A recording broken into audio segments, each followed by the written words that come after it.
Como alguém que sempre teve pavor de serpentes desde criança, posso dizer que Anaconda, lançado em 1997, marcou terror na infância de muitas pessoas.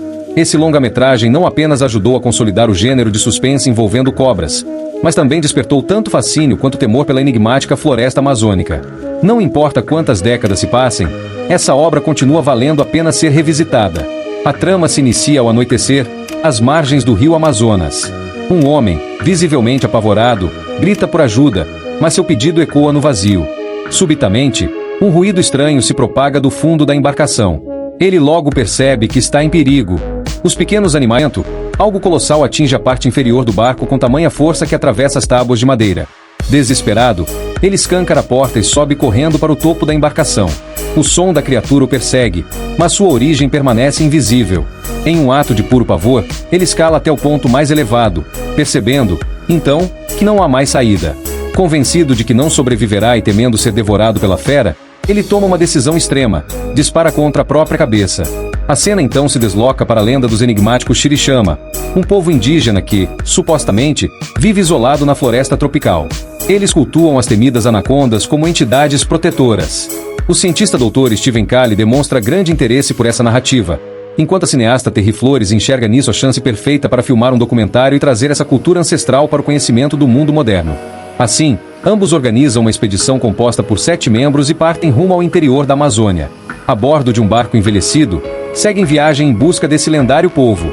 No começo, o clima é favorável, com céu límpido e sol escaldante, mas, conforme avançam pela densa vegetação, o tempo muda drasticamente.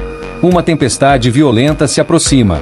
Durante o trajeto, eles avistam uma embarcação à deriva e um homem idoso solicitando ajuda. Seu motor apresentou falhas, impossibilitando sua jornada. Movidos pelo altruísmo, Kali e sua equipe decidem resgatá-lo, sem suspeitar que essa escolha será o estupim de sua ruína. O homem se identifica como Paul Cerrone, um caçador de serpentes experiente, e logo se oferece para guiá-los pela floresta. Contudo, há algo enigmático em sua postura, como se estivesse ocultando um propósito obscuro. O que começou como uma simples missão exploratória logo se tornará uma luta desesperada pela sobrevivência contra uma ameaça indescritível. Assim que subiu a bordo, o velho demonstrou incríveis habilidades de caça, pegando um peixe em poucos instantes. Seu nome era Paul Cerrone, um caçador de cobras profissional que vivia na selva amazônica há anos. Ao saber que o documentarista Dr. Steven Kali e sua equipe estavam explorando a floresta até lá. No entanto, o grupo percebeu que Cerrone não era tão simples quanto aparentava. Mesmo com desconfianças, aceitaram sua ajuda e seguiram viagem. Sob sua liderança, chegaram a um rio onde encontraram um imenso totem esculpido em forma de anaconda, sinal de que estavam perto da civilização perdida. Mas Kali e Cerrone discordaram sobre o caminho a seguir. Com o aumento do nível da água após a chuva, Cerrone sugeriu seguir rio acima, enquanto Kali insistia que o nível da água estava alto demais e que deveriam ir rio abaixo. Após uma breve discussão, o grupo decidiu seguir a rota de Kali, enquanto Cerrone, com um sorriso discreto, parecia tramar algo. A partir daí, começaram a ocorrer eventos estranhos. Primeiro, Gary Dixon e sua namorada Denise Kalberg tentaram se afastar do grupo para um momento de intimidade na floresta, mas foram atacados por um javali. Apavorados, mal conseguiram reagir. Por sorte, Cerrone apareceu com sua espingarda e matou o animal na hora.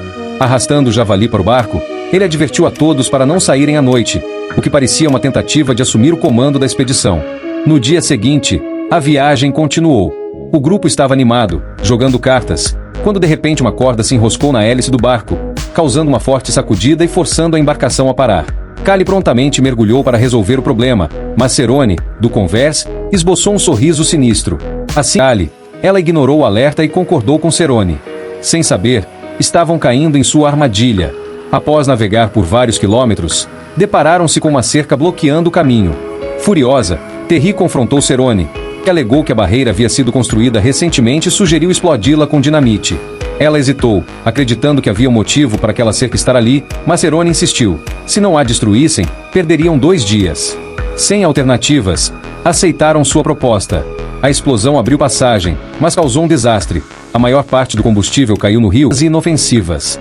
Após limpá-las do barco, perceberam que restava apenas um único barril de combustível, o suficiente para apenas mais um dia de viagem.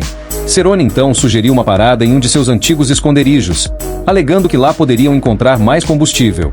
Levou consigo Mateo, o capitão do barco, e Dani até uma velha cabana sobre um lago. Mas seu verdadeiro objetivo não era o combustível. Cerone procurava um suprimento de água que havia escondido ali. Além disso, o capitão Mateu também era seu cúmplice no tráfico de animais.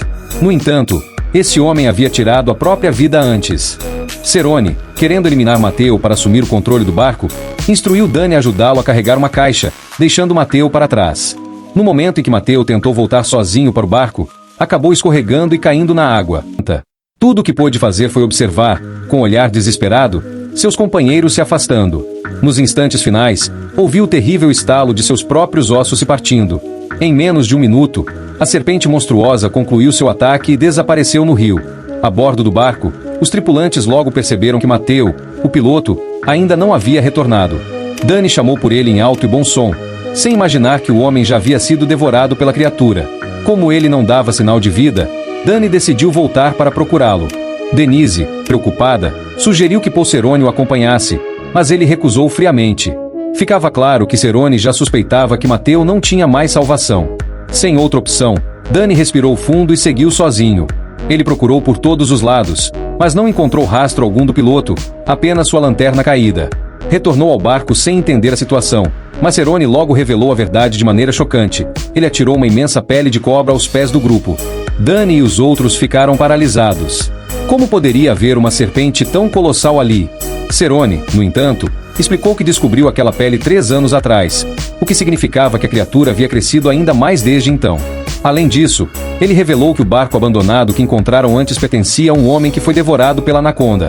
A tripulação ficou ainda mais aterrorizada quando Cerone explicou que o barco deles ficou preso porque haviam invadido o território da cobra gigante. Ele também contou que a anaconda podia detectar o calor corporal dos humanos dentro d'água, tornando impossível escapar despercebido.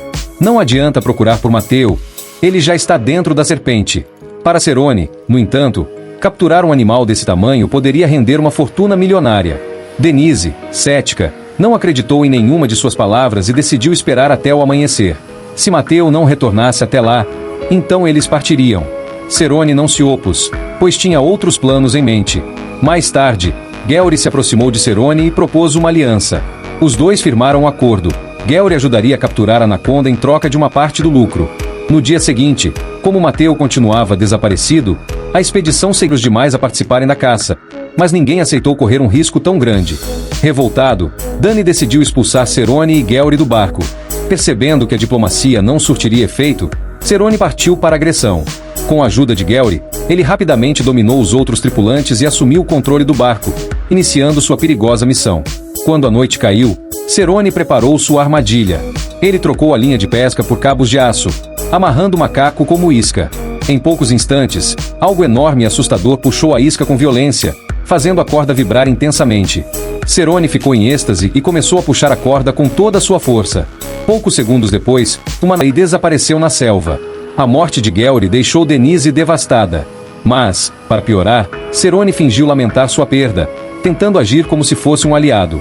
Furiosa, Denise o amaldiçoou, culpando sua ganância por todas as tragédias que ocorreram. Mas Cerone, sem remorso, apenas sorriu, demonstrando em seu olhar sua natureza fria e traiçoeira.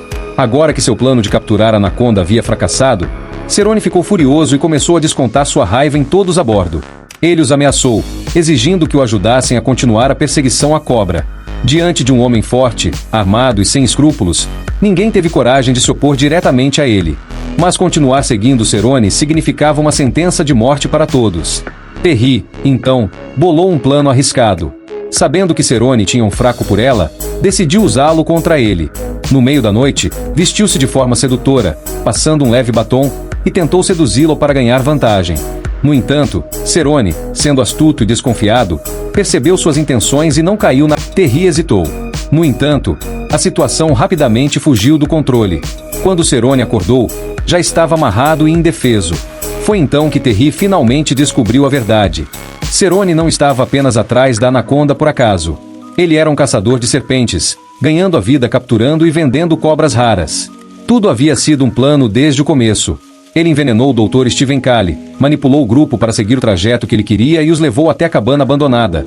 Tudo para capturar a anaconda. Terry, agora ciente da traição, sentiu ódio absoluto por Cerone. No final, sua ganância superou qualquer traço de humanidade. Quando alguém escolhe o lucro acima das vidas humanas, inevitavelmente, Alguém precisa pagar o preço.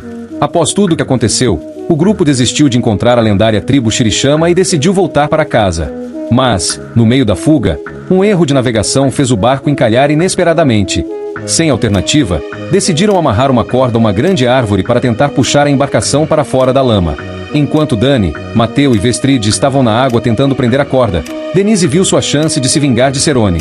Com ele ainda amarrado no barco, ela pegou uma faca e se aproximou lentamente, pronta para matá-lo. No entanto, hesitou no último momento. O problema era que a seriga com o tranquilizante caiu junto, deixando o destino de Cerone incerto. Vestrid desmaiou novamente, exausto. Enquanto isso, o barco continuava navegando, tentando escapar daquele inferno. Depois de um tempo, avistaram um armazém abandonado, onde esperavam encontrar combustível para seguir viagem. Dani e Denise, cautelosos, decidiram investigar. Dentro do galpão, encontraram alguns barris de combustível, mas também a pele recém-trocada de uma anaconda gigante. Isso significava que uma nova ameaça estava por perto. Enquanto verificavam se o combustível ainda era utilizável, Cerone, que havia sobrevivido, os atacou novamente. Quando recobraram a consciência, perceberam que estavam amarrados e completamente indefesos. Cerone, agora ainda mais insano, despejou sangue de macaco sobre eles, transformando-os em iscas vivas para atrair outra anaconda. "Seu maldito!" gritou Denise, amaldiçoando Cerone com todas as forças. Mas nada do que dissesse importava mais. Cerone já havia feito aquilo antes, e aquele lugar era um antigo esconderijo de caçadores ilegais. Agora, ele era o único que restava. Logo, e Denise. No entanto, a anaconda, enfurecida por ser presa, se debatidamente cortar as cordas que os prendiam. Embora a movimentação tenha alertado a cobra, ela não atacou imediatamente, focando novamente em Cerone como sua presa, enquanto Dani rapidamente puxava Denise para fora da água.